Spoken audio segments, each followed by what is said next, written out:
आपकी अदालतमध्ये law minister किरण रिजिजूंवर आरोप आहे की हे प्रत्येक गोष्टीमध्ये मोडता आणतात. किरणजी, कोणाबद्दलही चर्चा चालू असो, आता जसं की दिल्लीचे मुख्यमंत्री अरविंद केजरीवाल आणि लेफ्टनंट गव्हर्नर त्यांच्यामध्ये काही ठसन चालू आहे.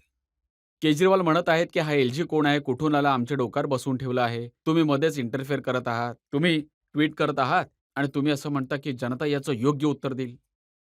ते यासाठीच की अरविंद केजरीवालने असं वक्तव्य असेंब्लीमध्ये केलं होतं. एलजी कुठून आला? संविधानामध्ये लिहिलंय भाई. तरी देखील म्हणतात की एलजीला बसवलंय दिल्लीमध्ये. त्याच्याशिवाय दिल्लीमध्ये एलजी शिवाय असं चालवलं पाहिजे का? ही देशाची राजधानी आहे. तर काही गोष्टी ज्या आहेत ना, मला पचतच नाहीयेत. गोष्टी ज्या वैयक्तिक गोष्टी काही म्हणू शकता, पण अशा प्रकारे हल्ला करणं, तर कायदेशीररित्या मला वाटतं की खूपच गैरकायदेविषयक बोलतात, गैरसंविधानिक बोलतात, तर मला हे सांगणं गरजेचं वाटलं. आता तुम्ही त्यांना हे नाही सांगितलं की 2 करोड लोकांनी ज्या मुख्यमंत्र्याला निवडलं, त्याच्याच डोक्यावर तुम्ही एक एलजी बसवला आहे? तर तसं संविधानामध्ये लिहिलं आहे, तर आपण काय करू शकतो? जसं सिस्टम आहे, अरविंद केजरीवाल संविधान मानत नाहीत म्हणून म्हणाले असतील. पण आपण तर संविधान मानणारे लोकं आहोत ना. आता बघा, आणखी एक विषय. बीबीसीने डॉक्युमेंटरी बनवली. आय&बी मिनिस्ट्रीने त्याला ब्लॉक करून टाकलं. मोदीजींच्या विरोधात होम मिनिस्ट्री त्याच्यावर ॲक्शन घेत आहे. तुम्ही त्याच्यामध्ये का टपकलात? मी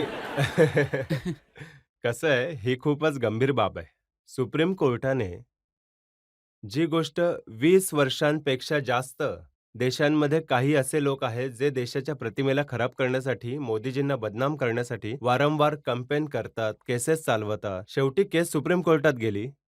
सुप्रीम कोर्टाने पूर्ण प्रकारे बारकाव्याने केस ऐकली आणि निर्णय दिला, की या केसमध्ये काहीच दम नाहीये आणि आणि हे देखील सांगितलं सुप्रीम कोर्टाने, की ही मुद्दाम आखलेली योजना आणि एक चुकीच्या पद्धतीने बदनाम करण्यासाठी केलेली प्रक्रिया आहे.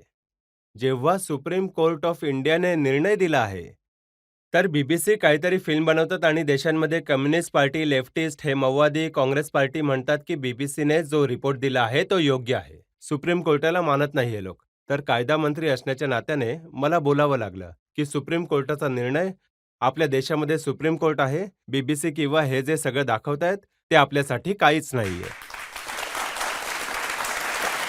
पण किरणजी, न्यूयॉर्क टाइम्समध्ये रिपोर्ट पाहिला होता मी. त्यांनी लिहिलं होतं की बीबीसीला ब्लॉक करण्यासाठी सेन्सरशिप लावली, याला ब्लॉक करण्यासाठी वीज कपात केली, लोकांना अटक देखील केलं.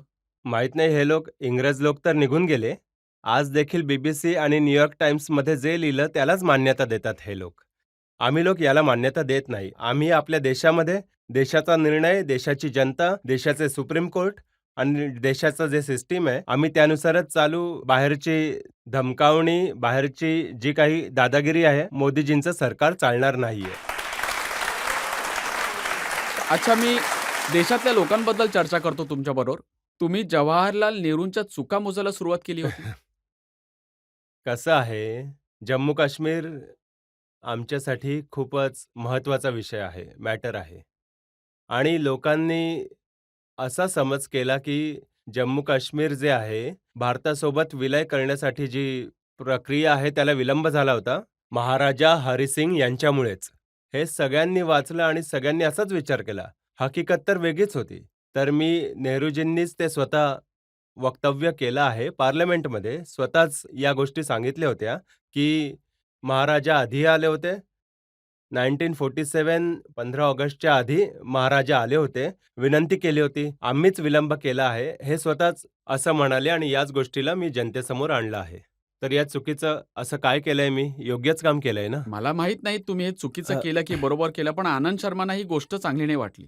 काँग्रेसचे सिनियर नेते आहेत, ते म्हणाले की किरण रिजिजूंना इतिहासाची ना समज आहे, ना त्यांना कोणत्या कायद्याची समज आहे, ना वारस्याबद्दल जाण आहे. ते म्हणाले की त्यांच्या मानसिक दिवाळखोरीवर मला खूप दया येते. काँग्रेस पार्टीमधले काही नेते आहेत. एक कुटुंबच त्यांच्यासाठी सगळं काही आहे. आणि त्या कुटुंबाव्यतिरिक्त काही लोकांमध्ये समज मला दिसून येत नाहीये. म्हणून जेव्हा आपण त्या कुटुंबाच्या पुढे जाऊन विचार करतो देशहितासाठी, तर त्यांना त्रास होतो त्याचा. आमच्यासाठी कुटुंब काहीच नाहीये. आमच्यासाठी सगळं काही देशच आहे आणि देशहितासाठी काही गोष्टी बोलाव्या लागल्या तर नक्कीच आम्ही बोलू. तुमच्या स्वतःच्या पार्टीबद्दल सांगतो तुम्हाला, तुम्ही कसे इंटरफेअर करता, अननेसेसरी कमेंट्स करता. मुख्तार अब्बास नक्वी त्यांनी कमेंट केली, की ज्या लोकांना बीफ खायचं आहे त्यांनी पाकिस्तानला निघून जावं. त्यामध्ये देखील तुम्ही उडी मारलीत. तुम्ही म्हणालात, की ज्याला खायचं ते खाऊ दे, इथे स्वातंत्र्य आहे नाही, पूर्ण. नाही, असं मी नाही म्हणालो. मिझोराममध्ये एक प्रेस वार्ता चालू होती. त्यावेळेस इन्फॉर्मल चर्चा चालू होती. कोणीतरी लपून रेकॉर्ड करून त्याला इंडियन एक्सप्रेसमध्ये छापलं आणि मग खूप मोठं केलं त्या मुद्द्याला. असं काही नाही. मी म्हणालो, की भारतामध्ये संविधानामध्ये सगळं काही लिहिलेलं आहे. आम्ही संविधानाच्या प्रक्रियेने चालू एवढंच म्हणालो होतो मी. याचा अर्थ असा काढला गेला, की किरण रिजिजू देखील बीफ खातात. मी खातो किंवा नाही खात हे गरजेचं नाही आहे. संविधानामध्ये जे लिहिलेलं आहे ते गरजेचं आहे. मी एवढंच म्हणालो होतो. आणि त्या गोष्टी आहेत त्या लोकांनी एवढ्या वाढवून लिहिल्या, की इथे 3-4 दिवस याला एक वादाचा मुद्दा बनवला गेला आणि ही 2014 मधली गोष्ट आहे. या प्रकारे मी कुठलीही गोष्ट बोललो नव्हतो. ते तर त्यांनी लपवून रेकॉर्ड करून त्यांना मॅनिप्युलेट करून दाखवलं सर होतं. माझा तुम्हाला हा प्रश्न आहे, की आम्हा सगळ्यांना माहिती आहे, की तुम्ही अरुणाचल प्रदेशमधून आहात. मग तुम्हाला एवढी चांगली हिंदी कशी काय येते? अरुणाचल प्रदेश 1962 मध्ये जेव्हा चीनने कब्जा केला होता आणि खूप प्रदेशांमध्ये जिथे मी राहतो, माझं गाव पूर्ण जिल्हा चीनच्या ताब्यात गेला होता. त्याच्या आधीच आमचे लोक हळू-हळू हिंदी आणि बाकीच्या भाषा जसं की आसामी भाषा बोलायला सुरू केलं होतं, कारण की शिक्षणासाठी शिक्षक हे बाहेरून येत होते आणि नंतर 62 नंतर बऱ्याचशा इंडियन आर्मी डिप्लॉयमेंट तिथे येत होते आणि आमचे लोकल फोर्सेस देखील जसे की एस-एस-बी वगैरे. तर आम्ही लोक सगळे त्या वेळापासूनच हिंदी बोलण्यामध्ये आम्हा लोकांना खूप गर्व वाटतो, की आपल्या देशातली भाषा आहे. आणि हिंदी व्यतिरिक्त कोणतीही भारतीय भाषा गरज वाटली तर बोलत असतो आणि अरुणाचलचा माणूस, प्रत्येक माणूस मी सांगतो, की लहान मुलापासून ते वृद्धापर्यंत 100% हिंदी बोलतात. तुमचं हिंदी खरंच खूप चांगलं आहे. मी खरंच स्तुती करेन. पण इतकी चांगली आहे, की तुम्ही राहुल गांधींना म्हणता, की बोल तेरे साथ क्या सलूक किया जाए.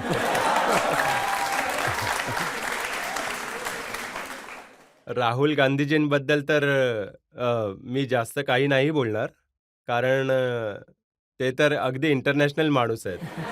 अ, प्रत्येक महिन्यातले 20 दिवस बाहेर राहतात, 2-3 दिवस इंडियामध्ये राहतात आणि आता काहीतरी यात्रा करत आहेत. लोकांनी सांगितलं, की प्रतिमा बदलायची असेल तर यात्रा करा.